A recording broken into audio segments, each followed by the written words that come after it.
Jetpack Compose utilizamos os composables para organizar os nossos layouts, como por exemplo linhas, colunas e box. Mas será que existe alguma outra maneira de implementar esses layouts e principalmente otimizar a criação de layouts maiores e mais complexos? Eu sou a Jennifer, faço parte do Scuba Team de Mobile aqui da Lura, e nesse Lura Mais a gente vai conhecer e aprender a utilizar o Constraint Layout. Bora lá?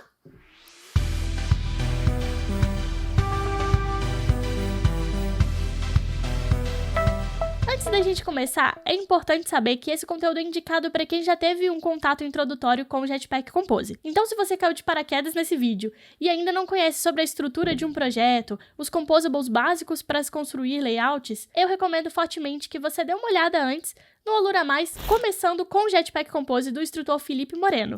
Lá você vai ter essas informações iniciais e conseguir aproveitar bem mais esse conteúdo. O link tá aqui na descrição, aí você vai lá, assiste, depois volta aqui, beleza? Bom, vamos começar aqui direto no Android Studio. A gente tem um layout básico aqui com 2 imagens e um texto, e esse layout foi construído com os composables básicos, ele não está sendo utilizado o Constraint Layout. Então aqui a gente consegue perceber que tem um box, tem column, tem o row, e aí depois vem as imagens, vem o texto. Então, a gente percebe que tem vários composables encadeados ali para a construção desse layout para conseguir deixar ele nesse posicionamento, né?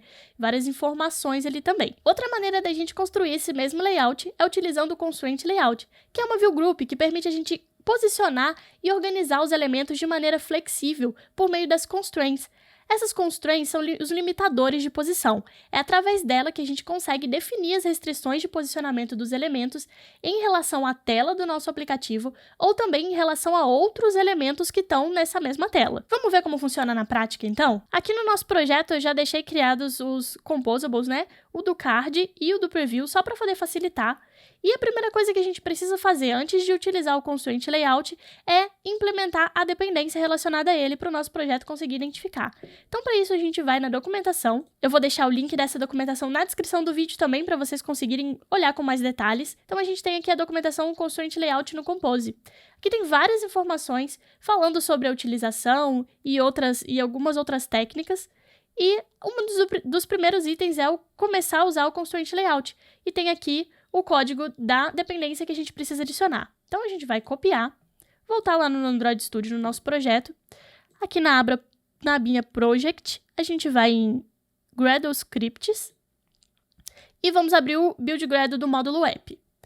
Lá na parte das dependências, que já está até aqui, a gente vai adicionar o que acabamos de copiar da documentação. E só clicar em Sync Now. Vai sincronizar nosso projeto. E aí a gente já consegue começar a utilizar o Constraint Layout dentro desse projeto. Adicionada a dependência do Constraint Layout, a gente precisa vir aqui no nosso Composable e identificar que tudo que a gente vai escrever agora está relacionado ao Constraint Layout. Então, para isso, a gente vai adicionar o Constraint Layout, que o próprio Android Studio já autocompleta para a gente. Então, tudo que a gente escrever dentro desse escopo vai estar coberto pelo Constraint Layout. Então, primeiro passo, vamos adicionar todos os elementos. Então, a gente tem 2 imagens e um texto. Então, vamos lá. Image. Aí, a gente adiciona aqui o Painter Resource, Drawable e a imagem 1. Opa, imagem 1. Nossas imagens já estão adicionadas no projeto, né? Então, por isso que a gente já consegue adicionar direto. Vou só descer aqui para ficar mais fácil de visualizar. O Content Description a gente vai deixar nulo porque não é o foco desse nosso projeto. Porém, quando você estiver fazendo o seu app, é bom sempre colocar uma descrição na imagem por questões de acessibilidade. Então, beleza. Adicionamos uma imagem. Vamos adicionar a próxima imagem do mesmo jeito que fizemos na primeira. Então, Painter Resource, Drawable. E agora a image 2. E vamos descer aqui só para organizar e ficar melhor de visualizar. E também Content Description nulo. Ok, imagens já foram, então vamos para o texto. O texto a gente tem o text e vamos colocar aqui Constraint Layout. Se você estiver testando aí, pode colocar o texto que você preferir, beleza? Ok, adicionamos os nossos elementos. Vamos dar um build refresh aqui no preview para ver o que acontece, né? Como eles aparecem aqui no nosso preview. Beleza, carregou o nosso preview e a gente consegue notar que ficou uma imagem, a outra imagem não tá aparecendo porque tá exatamente embaixo dessa e o texto também em cima das imagens. Isso acontece porque o comportamento padrão do Jetpack Compose é adicionar todos os elementos que a gente adiciona na tela e não coloca um comportamento de posição neles. O comportamento padrão é ficar sempre no topo da tela e no início da tela, na parte esquerda, né? Então, esse é o comportamento padrão se a gente não definir um posicionamento. Ok. Primeira coisa que a gente precisa fazer aqui, antes de começar a definir os posicionamentos, é criar a referência para cada um desses elementos. É através dessas referências que o Constraint Layout vai conseguir definir essas constraints e os posicionamentos que a gente quer. Então, vamos vir aqui no início do Constraint Layout e adicionar uma variável em que a gente vai colocar todas as referências. Então, aqui a gente tem image 1, image 2 e o text. Essas são as referências que eu estou criando para cada um dos elementos. Então, a gente vai colocar um igual e create refs. Beleza. Quando a gente adiciona as referências aqui, a gente precisa também identificar qual elemento está relacionado a qual referência, né? Aqui a gente só criou as referências e a gente percebe até que está em cinza porque não está sendo utilizado. A gente ainda não nomeou qual elemento vai ter qual referência. Então, vamos fazer isso agora. Para isso, a gente vai vir em cada um dos elementos e adicionar o modifier. É através do modifier, que é um modificador, que a gente vai conseguir identificar essas referências. Então, a gente coloca modifier.constraintAs. Aqui na frente, a gente precisa abrir o escopo também, porque é ali que vão entrar as restrições de posicionamento. E nos parênteses na frente do constraintAs, a gente vai identificar qual é a referência desse elemento. É a primeira imagem, então é a image 1. Ok, vamos fazer a mesma coisa para os outros. Então, a gente vem aqui, coloca uma vírgula depois do content description e adiciona o modifier.constraintAs image 2 e abrir o escopo com as chaves. Ok, no texto vai ser exatamente a mesma coisa. Vou dar um enter para ficar melhor da gente ver.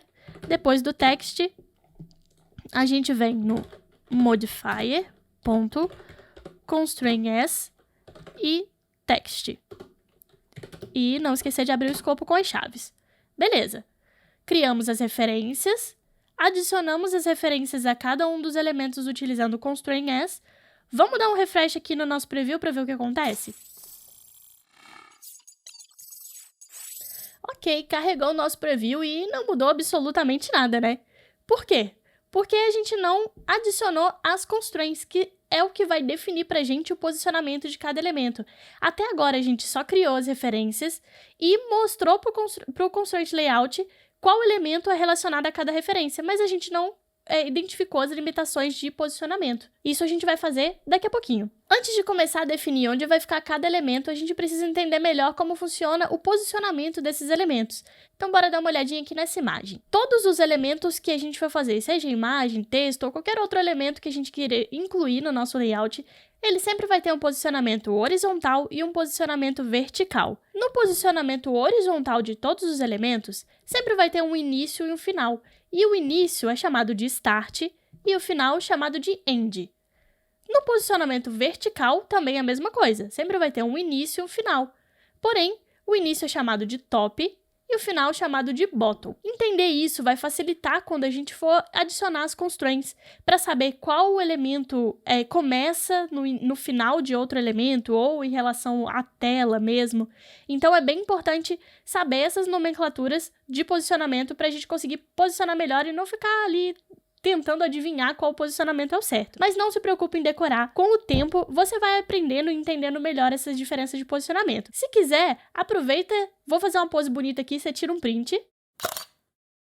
Beleza, guarda esse print que a gente vai utilizar para poder fazer a próxima etapa, que é posicionar nossos elementos. Antes de começar a posicionar, vamos só adicionar um tamanho para essa nossa imagem coloquei vírgula, é ponto. Aqui no modifier também a gente pode adicionar um ponto, width, e adicionar que ela vai ser de 100 dp. Só para ela ficar mais proporcional e a gente conseguir visualizar melhor. Então, na outra imagem, vou fazer a mesma coisa. Ponto, width e 100 dp. Aí a imagem vai ficar um pouquinho menor e a gente vai conseguir visualizar melhor no nosso layout. Beleza. Utilizando essa referência de base do primeiro layout, a gente sabe que existe uma margem aqui, né? Uma distância entre as imagens e o topo da tela. Então, vamos começar a posicionar essas nossas imagens. Vou minimizar a aba do projeto, só para ficar melhor de visualizar, e vamos começar a definir. Para a gente conseguir definir os posicionamentos, aqui nas constraints, vamos vir dentro desse modifier constraint que a gente acabou de criar em cada um dos elementos, e vamos na imagem 1 primeiro. Então, para a gente definir isso, a gente vai utilizar da seguinte maneira. A gente quer que o topo da nossa imagem, então top, link to, esteja relacionado com o topo da tela. Então, a tela a gente chama de parent, então parent.top. Isso aqui está dizendo que a gente quer que o topo da nossa primeira imagem esteja relacionado ao topo da tela e a gente vai adicionar também uma margem de 16 dp. A gente quer que ele tenha uma distância, né? Porque nesse nosso primeiro exemplo aqui, existe uma distância entre a imagem e o topo da tela. Ok. Existe também uma distância entre a imagem e o início da tela, né? A lateral esquerda da tela. Então, vamos adicionar aqui também. Então, a gente quer que o start da nossa imagem, então start link to, esteja relacionado com o parent.start e também tenha uma margem de 16 dp. Beleza. Bora atualizar aqui, dar um refresh no nosso preview e ver se mudou alguma coisa. Opa! Já conseguimos ver que a nossa imagem aqui, ó, a imagem de trás que não estava aparecendo, vou dar até um zoom para ficar melhor de ver. A imagem já começou a aparecer e tem uma distância aqui na lateral esquerda e no topo também. A gente não consegue ver muito bem porque os outros elementos continuam naquele comportamento padrão do Constraint Layout de estar no topo e à esquerda, né? Então, vamos fazer o posicionamento deles também para a gente conseguir visualizar tudo direitinho. Então, aqui na imagem 2, a gente vai fazer a mesma coisa. Então, a gente vai colocar que o topo da imagem 2, então top link to, está relacionado ao parent top, que é o topo da nossa tela. E também queremos uma margem de 16 dp. Beleza. E diferente da nossa primeira imagem, a gente vai relacionar essa segunda imagem com o final da tela, né? Puxando aqui o nosso preview um pouquinho para o lado, a gente consegue perceber que ela tem uma divisão, ela tem uma relação com o final da tela e não com o início, como essa nossa primeira imagem. Então, a gente pode definir que o end da nossa imagem, então end.linkTo, está relacionado ao parent end, que é o final da tela. E também vamos adicionar uma margem de 16 dp. Bora dar um build refresh no preview para ver como vai ficar agora. Opa, já temos aqui nossas duas imagens posicionadas mais ou menos como a gente já queria, né? Como está nesse nosso modelo de cima. Ok, vamos agora trabalhar com o texto. Para o texto, a gente vai fazer exatamente a mesma coisa que a gente fez nas imagens, né? É o mesmo tipo de posicionamento. Então, a gente precisa que esse texto esteja abaixo das imagens, né? Então, a gente pode relacionar, ao invés de relacionar ele com o topo da tela, a gente pode relacionar ele com uma das imagens. Então, a gente quer que o top do nosso texto, né, o início do texto, então top link to, comece assim que a imagem 1, então image 1, acabar. Então, o final dela, verticalmente falando, é o bottom. Então, image 1, bottom. E também tem uma margem aqui, né? Tem uma distância entre as imagens e o texto. Então, vamos adicionar uma margem de 16 dp. Vamos dar um refresh e ver o que acontece. Se vai funcionar, né? E beleza. Já temos o nosso texto aqui embaixo. no lugar que a gente queria, ele só não está centralizado porque a gente não adicionou esse posicionamento para ele, né? Então, vamos no modifier de novo e a gente consegue adicionar a propriedade aqui, center horizontally to, em relação à tela, então em relação ao parent. Se a gente der um refresh de novo, já conseguimos ver o nosso texto centralizado. E agora a gente já tem o layout exatamente igual ao que a gente tinha aqui em cima, que foi construído sem um constraint layout. Aqui no preview, a gente consegue perceber também que existe uma facilidade de visualização, algo que a gente não tinha quando não tem um constraint layout, que são essas setas. Então, o preview ajuda a gente a saber qual é a relação entre os elementos. Então, a gente sabe que o topo da nossa imagem está relacionado ao topo da tela, o start da imagem está relacionado ao start da tela, o nosso texto está relacionado o início do nosso texto, né? Está relacionado ao final da imagem 1.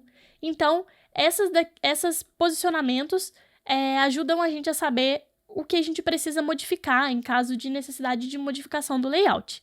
Bom, observando aqui o código que a gente acabou de construir, com o código que a gente já tinha, a gente consegue perceber que utilizando o constraint layout a gente consegue ter uma flexibilidade maior ali do posicionamento dos elementos e com uma complexidade um pouco menor.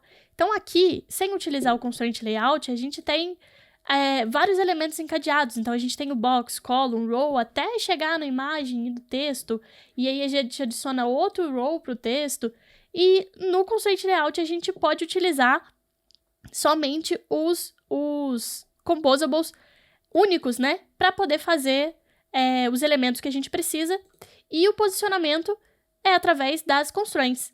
Outra facilidade que a gente tem é que se a gente precisar alterar algum posicionamento, a gente não precisa mexer nos composables que a gente criou. É só mesmo alterar as constraints aqui que a gente definiu dentro de cada elemento. Então, torna muito mais fácil se a gente precisar redefinir alguma parte do layout. E com isso, o Constraint Layout ajuda a gente na criação de layouts mais complexos também. Aqui a gente tem poucos elementos, porque era só um exemplo, mas imagina um layout bem mais complexo, com mais imagens, mais texto, mais outros elementos na tela. Se a gente fosse ficar adicionando vários composables aninhados, ficaria mais complexo de entender esse código. Então, o Constraint Layout traz essas vantagens pra gente. Além disso que a gente já viu aqui, na documentação do Constraint Layout, também tem outras facilidades para auxiliar nesse posicionamento dos elementos, como as guidelines, as barreiras e as chains. Então vale a pena você dar uma olhada, entender melhor como funciona e fazer vários testes aí também para poder conhecer melhor o Constraint Layout. No Lura Mais de hoje a gente conheceu o que é o Constraint Layout, vimos na prática como ele pode melhorar a criação de layouts maiores e mais complexos e conhecemos também algumas de suas funcionalidades. Aqui na descrição desse vídeo eu deixei o link da documentação do Constraint Layout no Compose para você conhecer um pouco melhor, e também tem o link da formação Android com Kotlin para você mergulhar ainda mais nos seus conhecimentos de mobile. Foi muito bacana ter a sua companhia durante esse Lura Mais, espero que você tenha curtido tanto quanto eu, e se você aprendeu alguma coisa nova ou já utilizou o Constraint Layout em algum projeto, compartilha com a gente nas redes sociais que a gente vai adorar ficar sabendo. Tchauzinho e até a próxima! Gostou desse vídeo? Venha conhecer os cursos de mobile na Alura. Aprenda como desenvolver apps para Android e iOS e conheça os frameworks multiplataforma como Xamarin, Ionic e React Native. Venha estudar com a gente!